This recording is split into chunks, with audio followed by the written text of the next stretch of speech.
Businesses and governments making mask wearing mandatory, there are bound to be some conflicts. Yeah, we have seen these play out on social media, the confrontations between people not wearing masks when they are asked to put one on. So we wanted to talk about this morning the best way to de-escalate these kinds of situations. Live via Skype right now, Russ Turner, director of People Incorporated's Training Institute. Russ, thanks for being with us. Thanks for having me. Let's talk about how these confrontations escalate, because it's an interesting psychological phenomenon where people feel like they need to have a confrontation. I think it's a stress thing, Jason. I think that what's happening is people are getting the feeling that someone's telling them to do this really different thing and they have to do it now. So they're having a stress response. And that's kind of the best way to think of it when you come to de-escalate.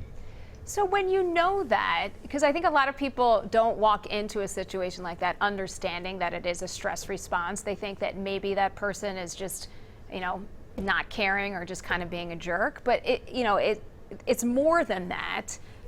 Can you talk about, when you view it through that lens, some good ways to de-escalate? Sure. So that is the first thing, is to see it as I'm walking into a situation where I'm working just for a very short time, hopefully, with a very stressed person. And if you think about it like that, you're better able to do the de-escalation that we teach all the time. Because, by the way, mental health workers do this all day long. They work with people who are anxious, who are nervous, who are upset, etc. So I think the first thing to do, and everybody misses this, is when someone says something to you, you reflect and paraphrase it back to them. So if I said to you, listen, there's no way on earth I'm wearing that mask, then a reflection there is, it sounds like, or it seems like the mask thing is a hassle for you. Just something simple like that. And what that does is it shows the person that you've heard them, and it generates instant connection, even maybe a little bit of rapport and connection, and that's where the reduction in tension can come from. So you don't have to do anything other than demonstrate quickly that you've heard what they've said, and you don't really judge it. The second thing to do is don't issue threats. Don't say things like, if you don't, then this bad thing will happen, because that again is going to set off threat responses in the brain and increase stress, not decrease it. So you want to go more with choices. Do you want to do this now, or you want to come back later? Do you want to wear your own mask, or do you want to wear this one that I've got for you? So always kind of guiding the person back to more rational thinking, not to change their mind, but just to kind of manage that little moment. Another really good way to think about it is look for a common goal, because you and I probably both want to, let's say, keep this great restaurant open.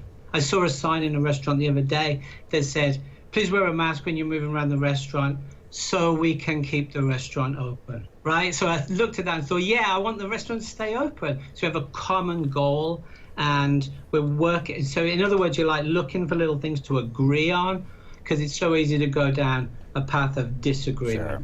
Russ Turner, you talk about this in terms of masks, but these are great strategies for any sort of de-escalation. Yeah, just insert whatever thing that you're trying to tell someone to do that they're fearful of, and it's the same thing. But I think that's what it is people are, there's this new thing, and it's scary, and how long is this going to go on? But in that little conversation, if you make it reflective, make it validating, use paraphrase, and use really simple language as well. Like, don't get into any kind of complicated explanation, because people can't hear it anyway, and that's not because they're like a bad person. That's because they're anxious. And so Russ, I'm going to ask you to stop. Like it's your. I'm going to give you a choice, Russ. We either have to stop or we have to cancel the show. What do you think? There you go. And I want the show to go on. We do.